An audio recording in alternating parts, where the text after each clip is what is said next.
get everybody? We still missing a couple right there. Okay.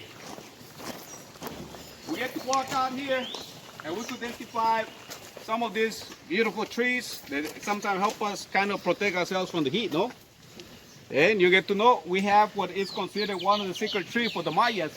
They help us recognize how good or how bad season could be. If we get to count the fruit, that means that the season won't be good enough. But if we cannot count the fruit, we're going to have abundance. And I read that the fruit of this tree was used to make life jackets. Anybody know what kind of tree is this? And only grows out here in the Yucatan Peninsula and Florida. Because we have the same kind of ground.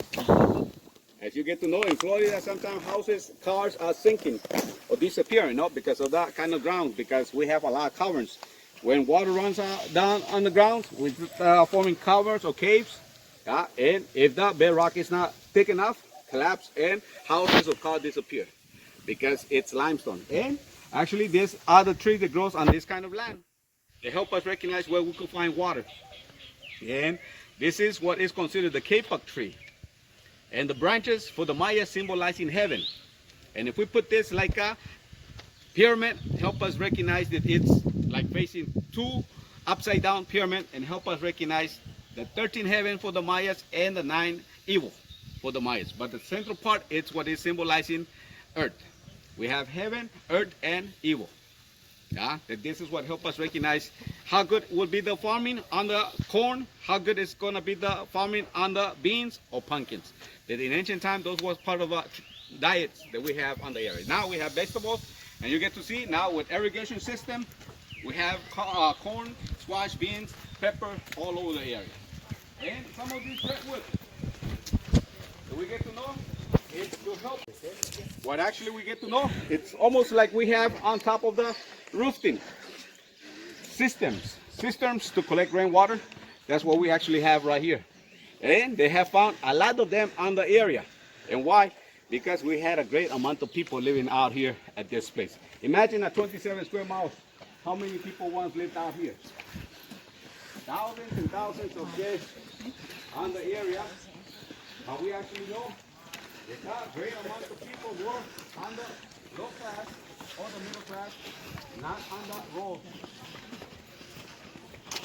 And you saw carefully while we were walking in, the other tree had thorns or spikes. This doesn't have it. And it's the same kind of tree. And you could see carefully, you see what the brown things are? Those used to be the fruit. The cover has broken apart and shows what actually it's what they use for the life jackets. Looks like actually polyester. Yeah? Let's see if we have some of them right here. No, but we have them listed like this.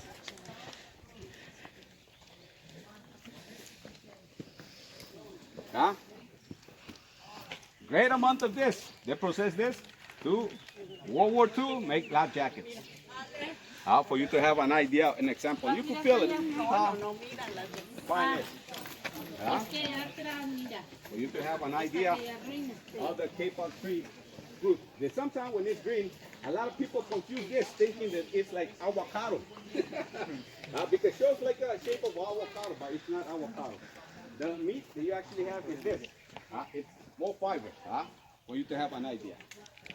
And being right here, cause when we do the clapping, sounds will start bouncing off. But if a priest was out there and he could stop, he could speak, and everybody could hear what goes on, what's coming up, or what's going to happen. But they found out too that idea is to announce that gods are talking or passing this to the royalty, because they actually identified that the sound of this is based on a bird. That the bird actually, it's known as a quetzal, the secret bird that the Mayans had in those days.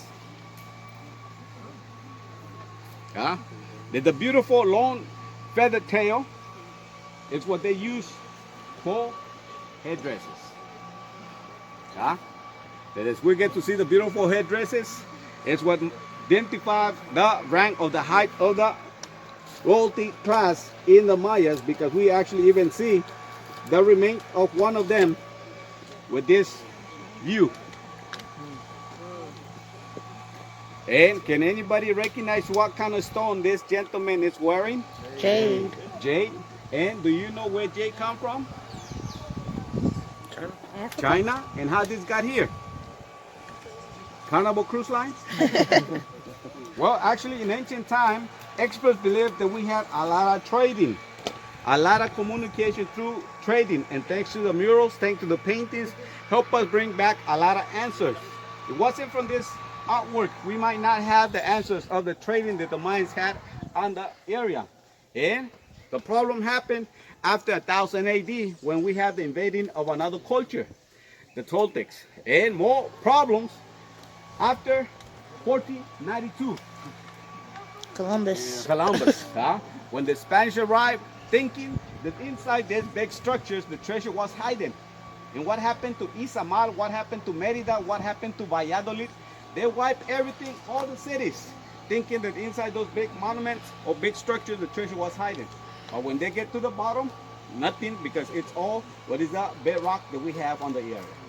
And the same thing actually today, with the help that they have done, with the use of satellite and the position that they have found, and using the scanner, they identify that this place have 5 layers.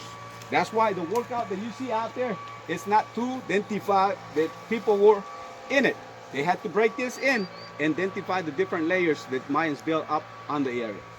And you get to notice all these used to be well built up with the stairs. But the workout that they had to do is break through. And later on they start thinking, why we had to break this whole structure?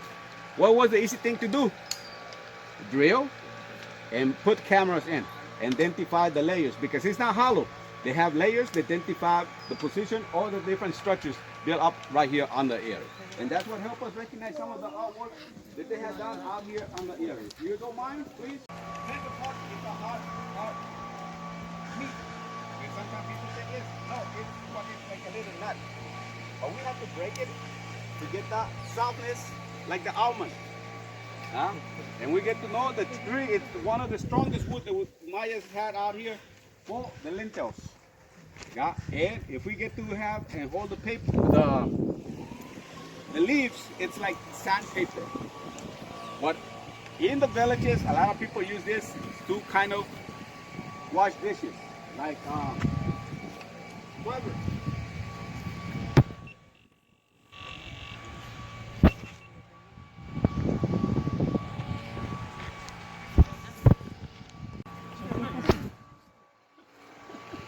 Yeah?